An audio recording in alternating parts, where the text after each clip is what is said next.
Indian সিনেমার মধ্যে সবথেকে দ্রুত বৃদ্ধি পাওয়া ইন্ডাস্ট্রি হলো Malayalam industry. Horror, comedy, romance, thriller সব ধরনের ছবিতেই তারা নাম্বার 1 পজিশনে আছে। তাদের সঙ্গে যেন কোনো কম্পিটিশনই নেই। ব্রহ্মাযুগম, মাঞ্জুমেল বয়েস, প্রেমালু, আবেশামের মতো বহু সুপারহিট সিনেমার জন্ম দিয়েছেন এই মালায়ালাম ইন্ডাস্ট্রি। এমন কিছু সুপারহিট সিনেমার জন্ম তারা দিয়েছেন যার নাম শেষ করতে করতে আপনারা হাঁপিয়ে উঠবেন। এই মালায়ালাম ইন্ডাস্ট্রির সব থেকে বড় সমস্যা হলো এদের কম বাজেট, কম মানে একদমই ন্যূনতম বাজেট। আর বড় বাজেটের সিনেমা মানে যে সুপারহিট, এই ধারণাটাই কিন্তু তারা পাল্টে দিয়েছেন এই মালায়ালাম ইন্ডাস্ট্রি। উদাহরণস্বরূপ আমরা মিন্নাল মুরালি সিনেমার কথা বলতেই পারি, যেটি মাত্র 18 কোটি টাকা বাজেটে তৈরি, এবং এই সিনেমাটি বর্তমানে ইন্ডিয়ার সব থেকে সুপারহিট একটি সুপারহিরো মুভি। যারা সুপারহিরো মুভি পছন্দ করো তাদেরকে বলবো এই মিন্নাল মুরালি সিনেমাটি দেখো। এই সিনেমা দেখার পর তোমরা শুধু নায়ক নয় বরঞ্চ ভিলেনকেও তোমরা ভালোবেসে ফেলবে। এটি এমনই একটি পাওয়ারফুল সিনেমা যেটি দেখার পর তোমাদের ধারণাই পাল্টে যাবে মালায়ালাম ইন্ডাস্ট্রির প্রতি।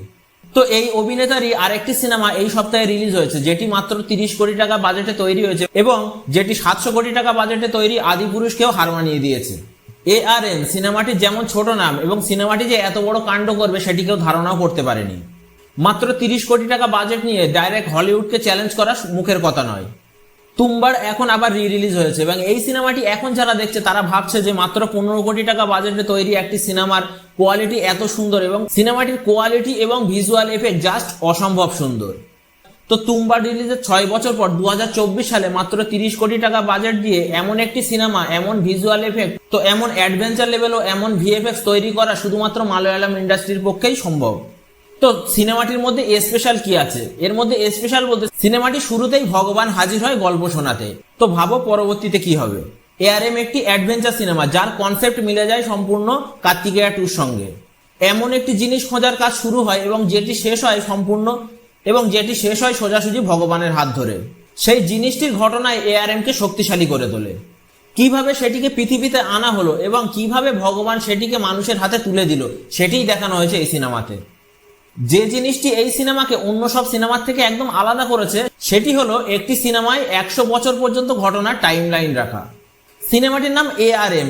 এই 3টি আলাদা শব্দ এবং 3টি আলাদা আলাদা জেনারেশনকেই প্রেজেন্ট করা হয়েছে। 150 বছরের ঘটনা দেখানো হয়েছে যেটি পাস্ট থেকে প্রেজেন্টে উঠে এসেছে। 100 বছর আগে মানুষের এমন কিছু খোঁজ মিলেছিল যেটি বর্তমান মানুষেরও জীবন পাল্টে দিচ্ছে। এক যোদ্ধাকে 50 বছর পর একটি চোরের চরিত্রে তাকে দেখানো হয়েছে এবং আবার 50 বছর পর সেই চোরের নাতিকেই ভগবানকে খোঁজার দায়িত্ব দেওয়া হয়েছে, এবং এইভাবে এই সার্কেলটি খতম হয়।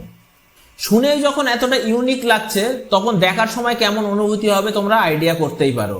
মালায়ালাম ইন্ডাস্ট্রি আবারও প্রমাণ করেছে যে ভালো সিনেমা বানাতে গেলে বড় বাজেট বা বড় অভিনেতার দরকার নেই, শুধুমাত্র ভালো কনসেপ্ট এবং ভালো অভিনয় যথেষ্ট একটি সিনেমাকে হিট বানানোর জন্য। স্টোরির দিক থেকে সিনেমাটি একদম শীর্ষ লেভেলে অবস্থান করছে। ভিজুয়াল এফেক্ট অনেকটা হনুমান সিনেমার মতোই হয়েছে। আর অভিনয়ের দিক থেকে সবাই একদম রিয়েল ও ন্যাচারাল অভিনয় করেছে এই সিনেমাতে। মাত্র 30 কোটি টাকা বাজেট নিয়ে এই সিনেমাটি তারা 3D তেও রিলিজ করেছে। যদি তোমরা সিনেমা হলে এই সিনেমাটিকে দেখো তাহলে অনেক বড় বড় সিনেমাকেও হার মানাবে এই সিনেমাটি। সিনেমাটির সব থেকে ভালো লাগা দিক হলো সিনেমাটির কনসেপ্ট, যেটি একটি জটিলতার কাহিনীকে একদম সহজভাবে দেখানো হয়েছে। একদম ছোট বাচ্চারাও কিন্তু এই সোজা ঘটনাকে বুঝতে পারবে। সিনেমাটি হিন্দি ভার্সনেও মুক্তি পেয়েছে এবং হিন্দি ডাবিংও এত সুন্দর হয়েছে যেটি ধারণার বাইরে। সিনেমাটি দেখার জন্য কাহিনী, কনসেপ্ট ও অভিনয় যথেষ্ট। মাত্র 30 কোটি টাকা বাজেটে এত কিছু দেখানো শুধুমাত্র মালায়ালাম ইন্ডাস্ট্রির পক্ষেই সম্ভব। ARM একটি আলাদা লেভেলেরই সিনেমা। যদি কোনো কিছু না ভেবে তোমরা ভালো সিনেমা দেখার কথা ভাবো তাহলে আমি বলবো ARM সিনেমাটি হলে গিয়ে দেখো, আশা করি ভালো লাগবে। তো আজকের ভিডিওটি এই পর্যন্তই ছিল। ARM সিনেমাটি দেখো হলে গিয়ে, সেটি নিয়েই বলছিলাম। দেখা হবে পরবর্তী ভিডিওতে। তো ভিডিওটিতে যদি কিছু ভালো লেগে থাকে বা আমাকে যদি কোনো প্রশ্ন করার থাকে তাহলে আমাকে কমেন্ট করতেই পারো। ধন্যবাদ।